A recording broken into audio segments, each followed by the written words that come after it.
प्रधानमंत्री नरेंद्र मोदी ने 28 मई के दिन एक नए पार्लियामेंट का उद्घाटन किया। वही पार्लियामेंट में अखंड भारत का एक नक्शा लगा हुआ है, जिसमें सभी स्थानों पर प्राचीन नाम दर्ज हैं।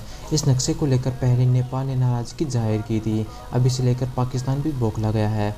भारत के नए संसद भवन के विवाद खत्म होने का नाम ही नहीं ले रहे। वही अब विवाद बढ़ते बढ़ते विदेशों तक पहुंच चुके हैं। नए संसद भवन में अखंड भारत का एक नक्शा लगा हुआ है, जिसे लेकर भारत के पड़ोसी देश ने नाराजगी जाहिर की है।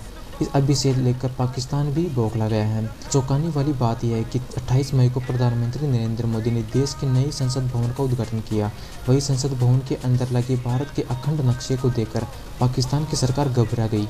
वही चिंता का जाहिर करते हुए पाकिस्तान के विदेश मंत्रालय ने कहा है कि हम अखंड भारत का नक्शा देखकर बिल्कुल चौंक गए। नए संसद भवन में बने नक्शे में अखंड भारत को उसके प्राचीन नामों के साथ दर्शाया गया है, जिसमें नरेंद्र मोदी ने कहा है कि हम जो भारत का नक्शा देखते आए हैं वे असली भारत का नक्शा नहीं है। असली भारत का नक्शा तो यह है जो संसद भवन में लगा हुआ है। वही भारत सरकार के पड़ोसी देश भी इस नक्शे को लेकर कई तरह की बातें कर रहे हैं। पाकिस्तानी विदेश मंत्रालय ने कहा है कि भारतीय जनता पार्टी के कुछ नेता लगातार अखंड भारत की चर्चा कर रहे हैं, जो बेहद चिंता का विषय है। भारतीय नेताओं को सलाह देते हुए पाकिस्तानी पाक मंत्रालय ने कहा है कि भाजपा नेता दूसरे देशों को लेकर नफरत न फैलाएं। पाकिस्तान की इस आलोचना के बाद भी भारत ने उसे एक पैसा जितना भी भाव नहीं दिया। आपको बता दें कि नए संसद भवन में लोकसभा और राज्यसभा दोनों सदनों में सीटों की संख्या बढ़ा दी गई है। जहां नए लोकसभा में सीटों की संख्या 888 है, वही राज्यसभा में सीटों की संख्या 384 है। इस तरह हम यह कल्पना कर सकते हैं कि भारत एक नए युग की तरफ बढ़ रहा है।